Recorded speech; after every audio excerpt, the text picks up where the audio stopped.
Gracias, Angie. Mucho gusto a todo el público de Vida y Éxito. Para mí siempre es un gusto compartir con todos ustedes. Y hoy sobre todo con un tema que a mí me encanta y me apasiona, que es la economía circular, un tema que ha estado tomando relevancia y que es importante no solamente para los que vivimos actualmente, sino que para también las generaciones del futuro. Esta presentación, valga la redundancia, es para darle los créditos, es de 3Vectores, que es una empresa especializada en economía circular que utiliza la metodología de Design Thinking, que es un tipo de diseño que se basa en las personas. Entonces, bueno, 3Vectores e InnoDriving existen específicamente para diseñar una nueva economía que sea inclusive, sostenible y regenerativa, inspiradas en las leyes de la naturaleza, y además es una empresa certificada como Benefit Corporation. La economía circular y en el Design Thinking también se basa en lo que se llama el modelo doble diamante, en donde encontramos un desafío, es decir, pensamos en aquella situación que queremos solventar a través de una estrategia circular. Nos inspiramos, analizamos el problema, definimos claramente el problema y luego diseñamos y prototipamos para compartir ese modelo de negocio que va a ser circular. Además, partimos de que el mundo no es sostenible por errores de diseño, ¿verdad? Y el 80% de los impactos ambientales nacen realmente en la etapa de diseño. Entonces vemos esta foto bastante caótica, ¿no? Pero así son muchos de los problemas y de los retos que enfrentamos actualmente, son errores de diseño. Si nosotros desde un inicio hubiéramos pensado en empaques más amigables con el ambiente, digamos, quizás no tendríamos ahorita el problema que tenemos de desechos. Lo mismo con el tema de energía. Si hubiéramos encontrado una fuente de energía más renovable hace muchísimos años, pues no tendríamos ahorita las consecuencias de las emisiones de gases de CO2 que causa el combustible. Entonces, ¿qué es la economía circular? Tenemos primero que entender qué es la economía lineal. En la economía lineal, nosotros partimos de que extraemos materia prima, producimos, consumimos y tiramos. Digamos, antes, en los 1960 aproximadamente, este proceso de extraer y producir, pero luego consumir y tirar era muchísimo más largo. Por ejemplo, teníamos electrodomésticos que podían durar muchísimos años. En cambio, ahora un teléfono puede durar un año. Entonces, estamos haciendo el ciclo de consumir y tirar muchísimo más corto, y aunque no somos conscientes todo el tiempo de ello, esto tiene un efecto en nuestra vida y en la naturaleza. Entonces, digamos, el mecanismo de producción ha partido de diferentes revoluciones industriales, ¿verdad? Las últimas grandes revoluciones pudiera ser la del acero, el uso del acero, petróleo y electricidad. Luego la revolución digital, ¿verdad? En donde ya tenemos las computadoras, el internet. Ahorita ya vamos en la cuarta revolución, que es la que habla de inteligencia artificial, del uso de Big Data, de robótica, de internet. Pero ahorita nosotros estamos apostando, los que trabajamos en estos temas y las empresas que también están apostando por el tema de sostenibilidad y de economía circular, a una revolución industrial muchísimo más consciente. Y si ven, pues aquí aparece el corazón, porque la conciencia parte de la empatía, parte realmente del corazón, en donde no solamente nos enfocamos en el hoy, sino que también pensamos en el mañana. Y la idea es que veamos a la naturaleza como un activo de capital. Normalmente la naturaleza no la incluimos nosotros dentro de el CAPEX o el OPEX, ¿correcto? Sino que lo vemos como algo separado. Y la idea es que veamos que ese recurso de la naturaleza sea igual de valioso que un recurso financiero que necesitamos en la empresa para poder operar y para poder seguir innovando y transformando productos y servicios. Porque si no lo vemos así, esto realmente es insostenible. Entonces, cuando pensamos en economía circular, es que ya no nos basamos en la línea, sino que tratamos de qué manera los recursos circulan. Por eso se llama economía circular. Es decir, que no pensemos solamente en extraer, producir, consumir y tirar, sino que veamos de qué manera podemos circular estos desechos. Y el concepto como tal, digamos, se le reconoce a esta fundación, que es la Fundación Ellen MacArthur. Ellen MacArthur es una aficionada de los veleros y de los océanos y presentó, digamos, publicó un reporte y presentó toda la teoría de cómo podíamos mejorar el ambiente y sobre todo lo que le estábamos haciendo a los océanos, partiendo desde la economía circular. Entonces, la economía circular primero es restaurativa y regenerativa por diseño, ¿verdad? Es una estrategia de producción en donde reducimos la entrada de los materiales y energía, reducimos la producción de desechos vírgenes, es decir, ya no seguimos extrayendo de la naturaleza e intentamos cerrar los bucles o los loops de los recursos. ¿Y qué pasa si no hacemos esto? Pues vienen una serie de problemas y algunos de los problemas pues ya los estamos viviendo. Este es un ejemplo. Tenemos los elementos de la tabla periódica que muchos de nosotros hemos estudiado cuando estábamos en secundaria, en el colegio, en la escuela, y ahorita ya tenemos varios de estos elementos de la tabla periódica en peligro de extinción.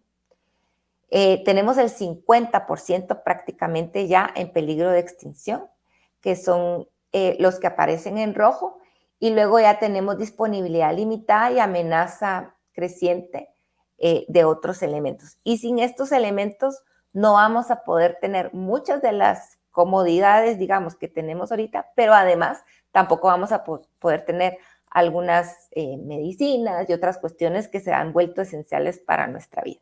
Para fabricar un smartphone necesitamos alrededor de 40 elementos de la tabla periódica para poder fabricarlos. ¿Y qué pasa con el smartphone que todos tenemos en nuestra casa? Primero, tiene una vida útil muy corta. Lo que hablábamos antes, digamos, en los años 60, un electrodoméstico podría durar, no sé, 20 años. Mis abuelitos tuvieron una refrigeradora que duró bastantes años, mientras que un smartphone puede durar de 1 a 2 años. Y en materia de recursos de la naturaleza, un smartphone utiliza muchísimos elementos de la tabla periódica y además en la parte social utiliza muchísimo recurso humano para poder extraer estos elementos. Entonces, lo que queremos cambiar es la idea de destruir valor a la idea de agregar valor y retener valor. En la economía lineal, entonces, extraemos, producimos y tiramos. Agregamos valor cuando estamos produciendo un valor para el usuario y luego ese valor se destruye en un abrir y cerrar de ojos. En la economía circular lo que queremos es agregar valor en la parte de producción porque vamos a reducir la cantidad de materia prima que necesitamos y luego tratamos o innovamos para retener ese valor y que ese valor perdure durante más tiempo. ¿Y cómo logramos identificar esas ideas? Entonces partimos de la mariposa de la economía circular, que la autoría de la mariposa es la Fundación Ellen MacArthur. Entonces, en la mariposa de la economía circular, en medio ustedes van a encontrar lo que es la economía lineal. ¿Sí? Fabricamos partes, fabricamos productos, tenemos proveedores de servicios y llegamos al consumidor, al usuario y lo tiramos. En medio es, digamos, la parte de economía lineal. Y luego, la economía circular tiene dos alas. El ala verde son todas aquellas ideas que son de origen biológico, digámoslo así, y del lado azul es en donde son todas las ideas o todos los procesos que podemos llevar ya con mecanismos, digamos, industriales. Mientras más cercano esté el círculo al consumidor o al usuario, que es esto es lo que llamamos los bucles, mientras más cerca estemos del consumidor o del usuario, quiere decir que es una estrategia de economía circular muchísimo más eficiente.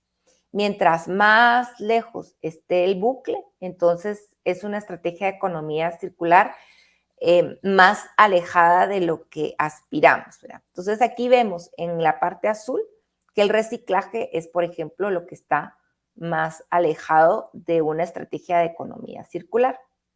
Entonces, en la mariposa lo que pensamos es en regenerar, en reemplazar materiales, en desmaterializar, es decir, que ya no necesitamos más materiales, y en restaurar.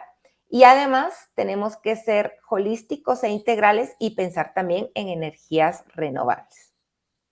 Los principios de economía circular son 3. Uno es que perseguimos preservar y mejorar el capital natural controlando los stocks y equilibrando los flujos de recursos naturales. Optimizamos el rendimiento de estos recursos mediante la circulación de los productos y fomentamos la eficiencia del sistema mediante minimización, descarte de las externalidades negativas. Entonces tenemos que pensar siempre de manera integral. Y para nosotros, ¿qué significa como usuarios? Como usuarios, si digamos, si nosotros pensamos en una producción circular, pues vamos a tener mejor salud, menos contaminación, probablemente vamos a tener un aumento de la renta disponible porque económicamente también los productos serán más eficientes, vamos a tener mayor utilidad de los productos y vamos a lograr reducir la obsolescencia. Lo que hablábamos, ¿verdad? De que los productos en lugar de durar como un smartphone que ahora puede durar un año, podemos hablar de un producto que puede durar hasta 10 años. Según Ellen MacArthur, hay 6 estrategias Resolve que podemos utilizar en economía circular. Está regenerar, es decir, que nosotros encontramos en cada situación donde tenemos oportunidad, regeneramos el ambiente, compartimos, optimizamos, cierre de loops, de bucles y circularizamos, virtualizamos e intercambiamos. Además, pensamos en siempre generar mayor circularidad. Y estas son las 9 R's, el marco de trabajo de las 9 R's. En el marco de las 9 R's, nosotros muchas veces pensamos en reciclar cuando pensamos en economía circular. Y ustedes ven que aquí que reciclar está casi que en la parte de abajo de la economía circular. El R0 es más circular y el R9 sería el menos circular, ¿verdad? Entonces tenemos las 9 R's que es, digamos, primero rechazar, luego repensar, reducir, reusar, reparar, reacondicionar, remanufacturar, reconvertir, reciclar y recuperar. Entonces, lo que perseguimos cuando hacemos modelos de negocio bajo el enfoque de economía circular es pensar en tener mayor circularidad. Entonces, vamos a ver algunos ejemplos de algunas empresas que ya están, digamos, diseñando o intentando resolver algunos de nuestros problemas a través de la economía circular. Esta es una empresa que se llama Guayaki Yerba Mate. Ellos venden productos a base de yerba mate en Estados Unidos y en Canadá y están trabajando en la regeneración. Entonces, trabajan con comunidades de Sudamérica en el proceso de regeneración de bosques, a la vez que cultivan la hierba mate para poder desarrollar el producto. Y ustedes me dirán, bueno, pero el producto puede tener algún impacto y correcto, digamos. No nos vamos a escapar nunca de los impactos, ¿verdad? Entonces, digamos, ellos regeneran hectáreas de Argentina, Brasil y Uruguay, trabajan con cooperativas para dar trabajo digno y además tienen toda una estrategia de empaque para que el empaque sea lo ambientalmente más sostenible posible. Este es otro ejemplo también de un diseño que podemos llamar de economía circular y es el transporte eléctrico, el cual ya, pues, ya está teniendo bastante auge en Europa y en algunos países de América Latina, en donde se persigue reducir las emisiones de CO2 que generamos en el planeta a través del transporte eléctrico. Otro patrón y otro ejemplo son los ecodiseños, ¿verdad? Entonces, los ecodiseños parten en que diseñamos productos más sostenibles y amigables con el ambiente. Entonces, perseguimos productos que no vayan a estar en el planeta 100 años sin un uso, como lo que puede pasar, por ejemplo, con el plástico, ¿verdad? Que nosotros podemos, o los pañales desechables pueden durar hasta 200 años, si no estoy mal, sino que buscamos productos que en realidad sean más coherentes y consecuentes con la naturaleza. Uno de los grandes retos es el tema del empaque, ¿verdad? Entonces, ser más inteligentes como la naturaleza que tiene empaques biodegradables y siempre cumpliendo con la inocuidad, ser un poco más eh, sensibles en cómo estamos empacando algunos productos que quizás ni siquiera necesitan un gran empaque, como este ejemplo del banano, en donde tenemos el plástico y tenemos el duropor, cuando el banano por sí pues ya tiene la protección, ¿verdad? En ese sentido, además, vale la pena mencionar que cada vez más se está prohibiendo el uso de plásticos y de materiales que no sean biodegradables, ¿verdad? Y la Unión Europea, por ejemplo, ya está prohibiendo el plástico de un solo uso para el 2021 y lo mismo está pasando en algunos otros países. Y pues la idea es que este sea un colectivo, ¿verdad? Que poco a poco, digamos, desde este proceso de sensibilización y concientización, hagamos de la economía circular un proceso de innovación, un colectivo de innovación, un colectivo de comunidad y un colectivo de transformación. Así que muchas gracias. Espero que les haya llamado la atención para que vayamos pensando cada vez más en materia de circularidad y que encontremos las soluciones que el planeta y la gente necesita. Gracias.